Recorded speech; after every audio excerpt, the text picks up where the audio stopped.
지난 7일 혈액암을 앓고 있는 생면부지의 남성에게 조혈모 세포를 개증한 육군 이종명 상사.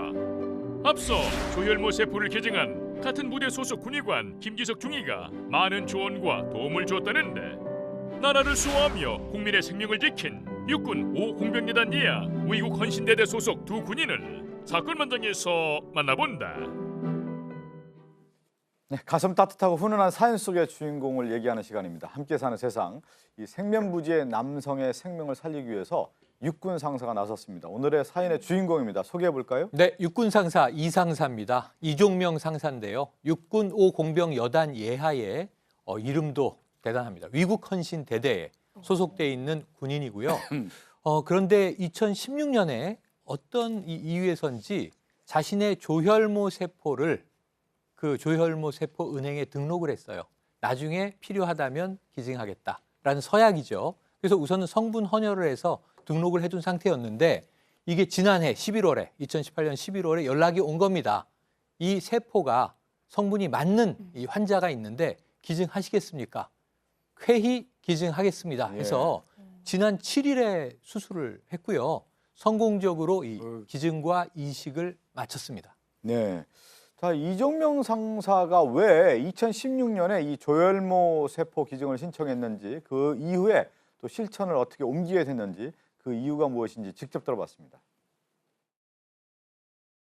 항상 평소에 헌혈을 꾸준히 했었고, 헌혈의 집에서 조혈모 세포 기증 관련돼서 이야기를 듣고 나서 값진이다라는 생각을 해서 그 자리에서 바로 등록을 하게 됐습니다. 저랑 이제 일치하는 분이 계시다고 얘기를 들었고, 기증을 하겠냐라는 얘기를 들어가지고, 처음에 이제 저도 이제 가정이 있다 보니까 저 혼자 결정할 수 있는 문제는 아니어서, 그래서 저는 결심을 했는데 우선은 그 아내 동의를 구해야 됐고, 아내도 이제 같은 마음으로 이제 이런 거는 누구든 할 수 없는 값진이라고 응원을 해주고 해서 결정을 하게 됐습니다. 생각을 해보니까 확률이 되게 낮은 거여서 내가 하지 않으면 누군가는 못한다라는 그런 생각이 가장 컸던 것 같습니다. 이걸 성공적으로 다 끝내고 나서는 군인으로서 할 수 있는, 어떻게 보면 가장 쉬우면서도 국민들의 생명을 지키는 일이라는 그런 생각을 많이 했고, 거기에 대해서 어떤 자부심이나 이런 것들을 많이 느꼈던 것 같습니다. 저도 이제 조혈모 세포 찾아봤더니 사실 이제 혈액암 환자들 같은 경우는 이제 피가 부족한데 이 조혈모 세포가 이식됐을 경우에 피의 원천을 만드는 세포이기 때문에 가장 중요한 세포라는 얘기를 했었는데, 이렇게 이제 기증을 할 계획 중에 하나가 아버지 영향도 컸었다고 합니다. 아버지 이종명 상사 아버지는 2016년도경에도 부대 동료들하고 한 2년 동안 한 60여 장의 헌혈증 이거를 봉사활동을 했었던 사람이에요. 그러니까 네네. 기본적으로 토양이 된 사람인데요.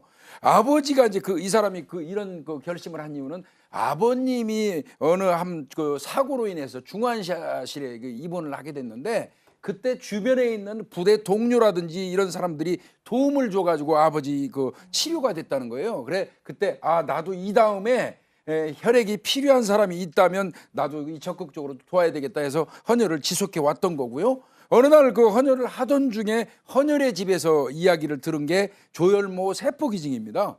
그래서 그걸 듣고 나서 이건 값진 일이니까 해줘야 되겠다 하고 생각을 하고 등록을 해놨던 거고요. 요번에 이제 이게 뭐 일치할 확률이 2만 분의 1이라고 그러네요.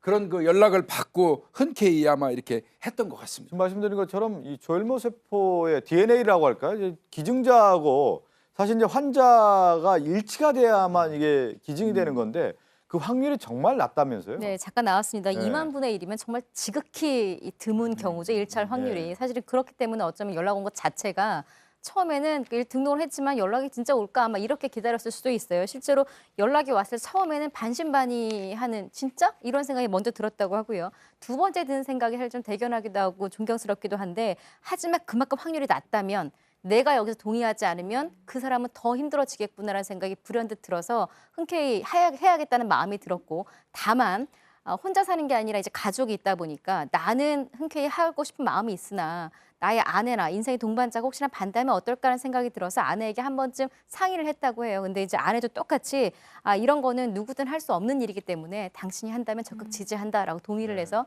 드디어 이제 하게 된 겁니다. 이렇게 조혈모 세포를 기증하기 위해서 이제 몸이 좀 건강해야 되잖아요. 자기 몸을 만들기 위해서 그 기증 날짜에 전부터 몸 관리를 철저히 했다고 그렇죠. 합니다. 뭐 뚝딱 뭐 하루에 가가 그냥 한번 네. 죽을 수 있다면 이건 그건 뭐 할 수 있는 거죠. 근데 이게 상당히 어렵습니다. 맞는지 안 맞는지 몇 번에 걸쳐서 확인을 해야 되고요. 네. 4개월 정도 전부터 이 시기에 준비를 좀 해야 되는데 그 준비가 쉽지가 않습니다. 술 맨날 마시고 이러면 안 되고요. 담배나 술 이런 것들을 좀 줄여야 되는데 지금 이종명 중사 얘기 들어보니까 3, 4개월 동안 상당히 많이 줄였다 그럽니다. 그리고 운동도 꾸준해서 이 피를 이제 줘야 되는데 그 피가 받는 사람한테 좋게 갈 수 있도록 그렇게 노력했기 때문에 이 부분이 가장 소중한 게 아닌가 생각이 들어요. 아니, 막상 그 기증한다고 얘기하고 그 날짜가 다가오면 좀 떨리고 좀 두렵기도 할 것 같아요. 안 하고 싶을 것 같아요. 무서울 것 같아요. 왜냐하면 이게 그냥 헌혈처럼 가서 몇 시간 만에 할 수 있는 게 아니라 3일을 입원을 해서요. 둘째 날 조혈모 세포를 빼고 하루를 회복하고 나야 되는 것처럼 쉬운 게 아닙니다. 예. 근데 굉장히 떨릴 것 같은데 이종명 상사 어떻게 얘기를 했냐면요. 나는 헌혈을 계속해왔기 때문에 거부감이 없었다. 그리고 부대에 이제 얘기를 했어야 되는데 부대에서 얘기를 했더니 적극적으로 여건을 조성을 해줬다는 거예요. 그리고 본인보다 먼저 이 김지석 군의관이 기증을 했는데 본인이 김지석 군의관에게 물어봤대요. 어떠냐라고 해서 얘기를 해주면서 전혀 긴장감이 없었고 많은 도움을 받아서 예. 기쁜 마음으로 할 수 있었다. 이렇게 얘기를 그러니까 했습니다. 조혈모세포가 이렇게 뭐 혈액에서 뽑는 게 아니고 이제 골수에서 그렇죠. 그 뽑는 거기 채취하는 거기 때문에 상당히 힘든 그 과정이라고 하는데요.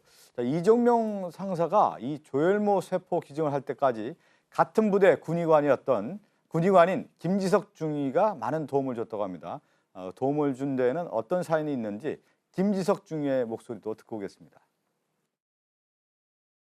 저는 그 10년 전에 의대 1학년 학생이었는데 장차 예비 의사가 될 사람들이라서 그런 좋은 의도로 서약을 했던 건데 사실 저도 기증을 했던 거는 작년 11월 말이었습니다. 의사일 때도 이런 연락이 왔다면은 당연히 기증하겠다고 생각을 했을 텐데 더군다나 군인으로서 국민의 생명에 봉사할 수 있다는 기회가 생긴 거니까 더욱더 주저할 거 없이 결정할 수 있었던 것 같습니다. 이종명 상사님한테 연락이 온 게 기증 결정하기 얼마 전이라 가지고 미리 그거에 대해서 어떻게 진행되는지 어떤 식으로 하게 되니까 부작용이 크게 없고 걱정 안 해도 된다 이런 거에 대해서 미리 말씀을 드려가지고 걱정하는 거 없이 고민 없이 바로 군인으로서 할 수 있는 기증 결정을 하신 것 같습니다.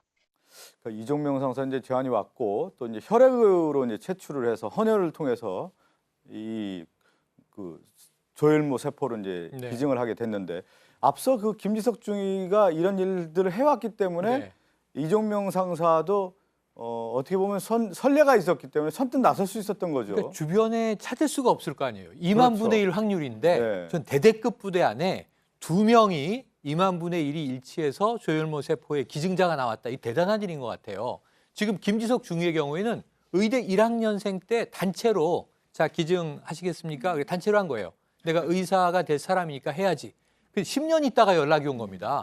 2만 분의 1 찾는데 60대 환자가 나오는데 10년 걸린 거예요. 그래서 2018년 여름에 연락이 왔고 2018년 11월, 지난해 11월에 기증이 이루어진 거거든요. 근데 같은 비슷한 시기에 또 이종명 상사한테 연락이 온 거 아닙니까?